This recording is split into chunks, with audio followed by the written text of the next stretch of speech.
This is our rear drive unit here. It's a 250 kilowatt max output. Why get rid of CarPlay though? 60? Yeah. When it comes to the BLAZER EV, the team had two words in mind for sure, and that was dramatic and expressive. Welcome to beautiful, sunny San Diego, California. Check out the weather, the beach, it's gorgeous here. We're here for a big event, for a big vehicle. This behind me is the new BLAZER EV. It's their brand new mid-size SUV, and of course, it's electric.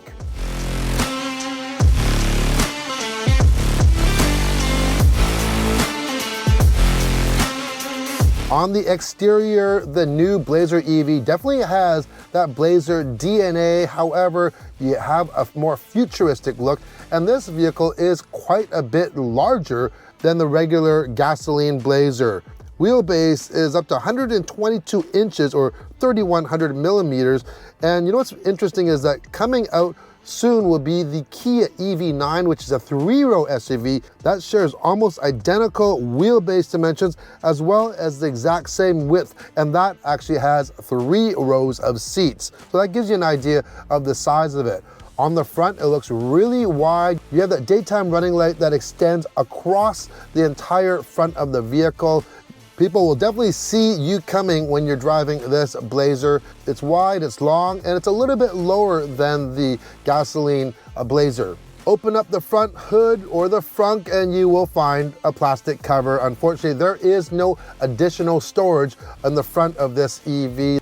On the side, you'll see this RS has 21-inch wheels, which is the largest in its class. Right above there, you have the charge port. It has a very cool animated opening sequence, and that design is mimicked on the passenger side as well, so very symmetrical. I really do like the black accents that you get like on the mirrors and also two-tone on the roof.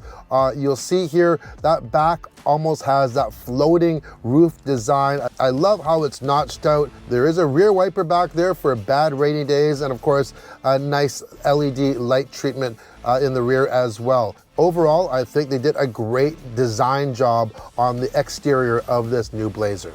Okay, you can't miss this striking red interior in the RS that we're sitting in right now. Now, depending on what trim you get, you can get a power sunroof as well. This one is not equipped with it, but you have this beautiful red and two-tone interior here. We have heated and ventilated seats on this model, heated steering wheel. Get the red interior, you can't miss, but you can't miss the 17.7-inch screen. In fact, there are actually 4 screens in this particular RS. We have the 17.7-inch infotainment, that's brand new. It's the largest in its class. You have an 11-inch driver display, really easy to see through the steering wheel. For that, we have a color head-up display, and we have a digital display for our rear view mirror, and you can just turn that on or off. Really easy to do. Now, let's talk about the centerpiece here, 17.7 inches. This one also has a 360 camera on it.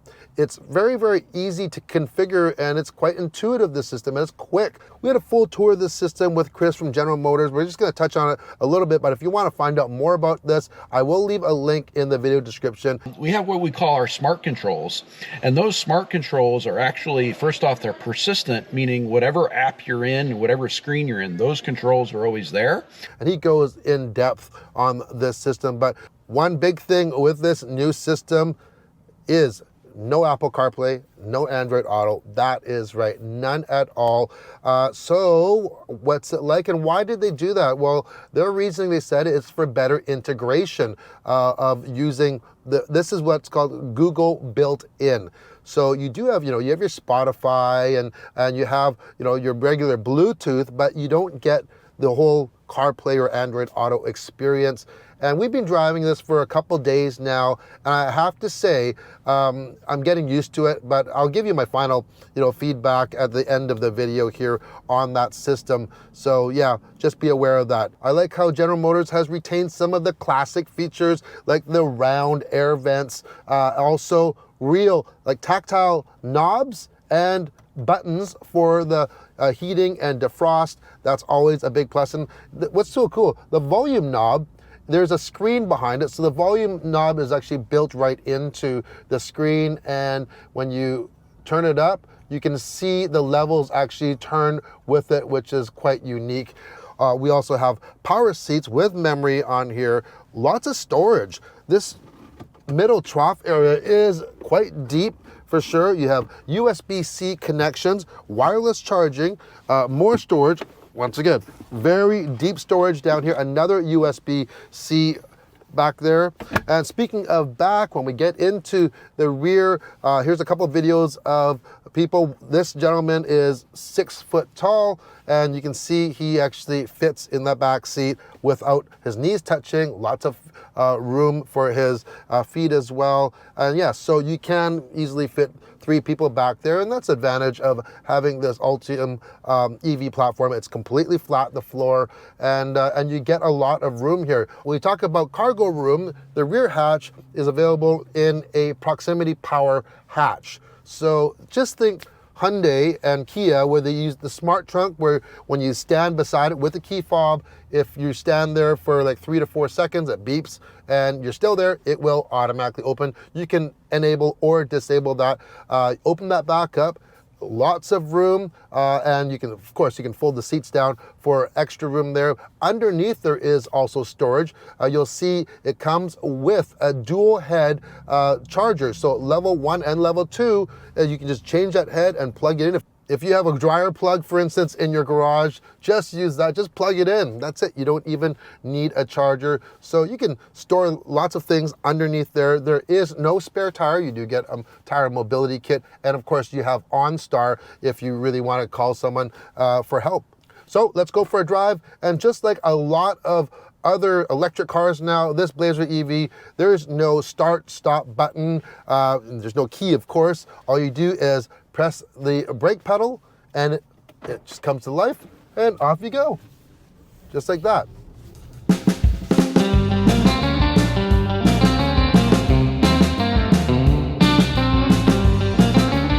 If you live in the San Diego area, oh man, you are so lucky.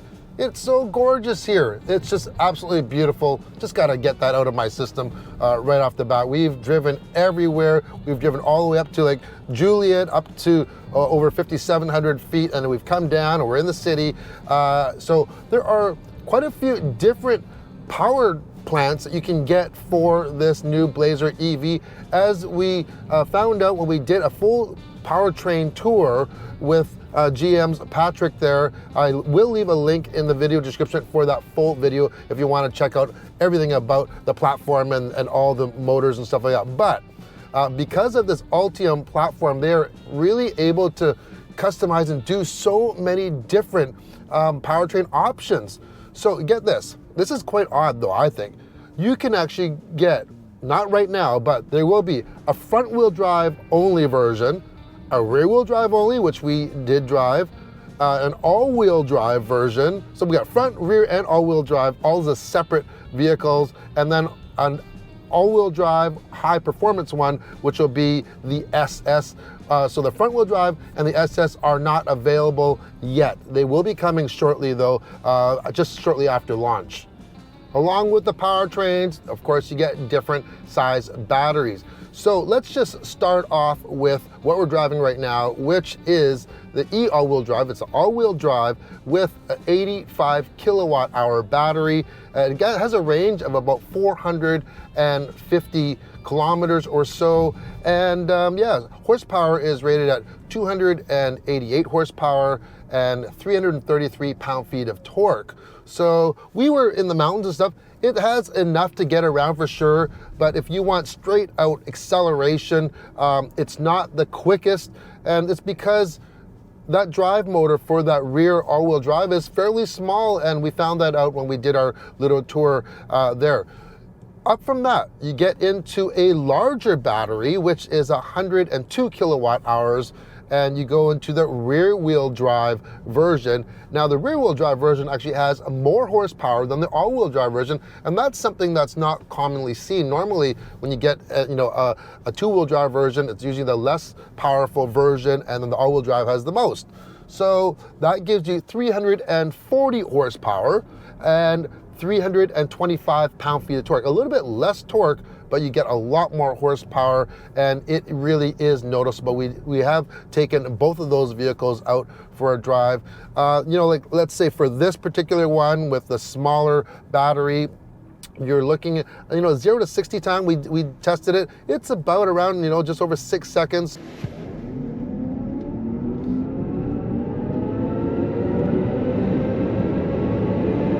Yeah. If you want something more engaging, for sure, that SS that's going to come out will have almost over 550 horsepower. That's right, and it'll do a run to 0 to 60 in under 4 seconds. So for all you power hungry people out there wanting to do all those launches, that is the one that you're going to get.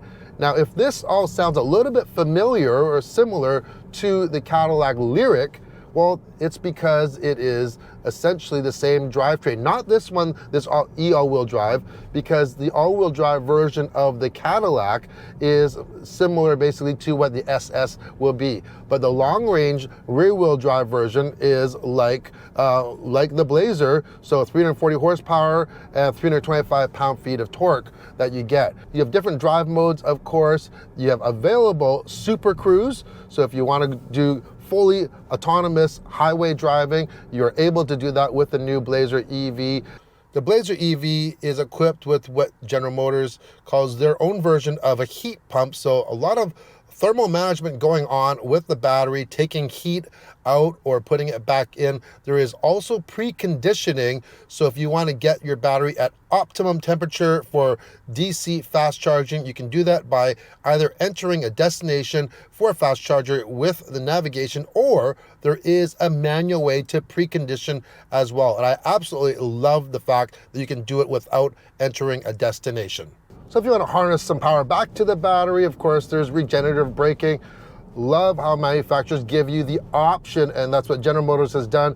Right on the screen, there's a soft button. We can hit that, and we have one pedal on. You can also select how strong that one pedal is. I can go high.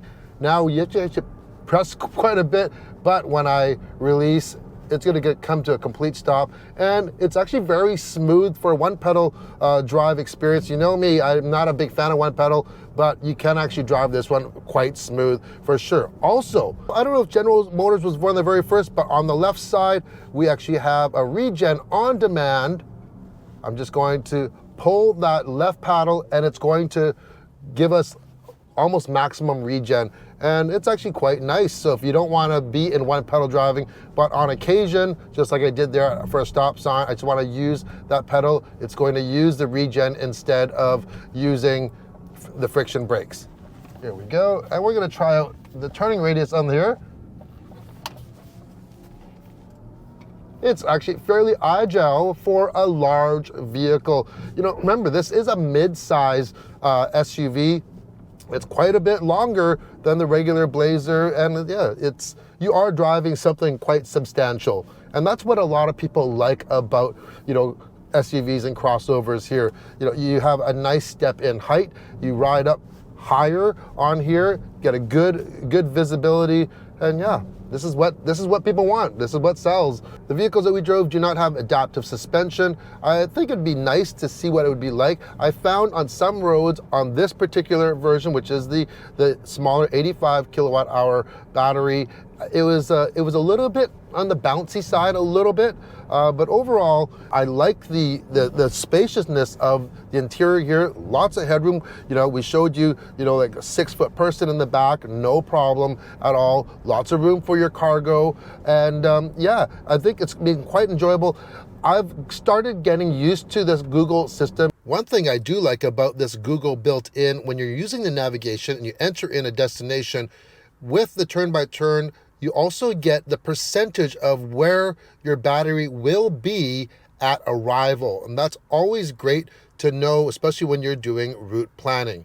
If you are, let's say, an Apple user, you can actually pair your phone to it and you won't get the same Apple CarPlay interface, but if you have your notifications on your phone, it will come up on the display here, and you can respond and hear messages just like you would for CarPlay. So they didn't completely abandon the CarPlay or Android Auto users, which is really awesome. I'm so thankful for that, because at first I'm like, you know what, a lot of people are used to using those mobile systems, and yeah, so for them integrating that in, kudos to General Motors for that. One thing to note though is that in Canada you'll get 3 years of service, because you get, this system uses a data plan of some sort, opposed to when you're using your own phone for CarPlay. So after 3 years, you will actually have to pay for a subscription. I don't know how much it's going to be. It might not be very much, but you will have to. So just be aware of that going forward. And at this time, only the EVs have been slated to have no CarPlay or Android Auto. Overall, I think General Motors has done a pretty good job with this BLAZER EV. It has a lot of class-leading things like exterior size, the big screen, the number of powertrains available with this, and battery options. A lot of other EV manufacturers have just a fraction of that, so they are doing some great things. There's a couple small things though, like, hey, that Google built-in, is that going to be a winner? I'm not sure yet. It's only time will tell if people are going to go in an uproar. For what they've done with it, they've done a very good job of implementing this Google built-in though, and the fact that you can still use it with your Apple devices and not miss out on things like messages is a big plus, as I mentioned. Charging speed, it's not as quick as some of, let's say, the 800-volt systems out there that are coming out with some of the competition. However, 190 kilowatt max charging for the rear-wheel drive, pretty fast. Also 150 kilowatts for the all-wheel drive that we're driving right now is definitely decent for sure. If you want to level 2 charge it, you're going to get 7.7, or if you want up to 11.5 kilowatt with level 2 charging, you can also get that a different charger for that. So lots of different options for this BLAZER. With so many different options, which one to get? Well, I'm gonna go for more power. Give me the 340 horsepower for sure, and the longer range, because it's the same price. In Canada, this vehicle in the LT all-wheel drive, standard is all-wheel drive, with the less power, starts at $59,999,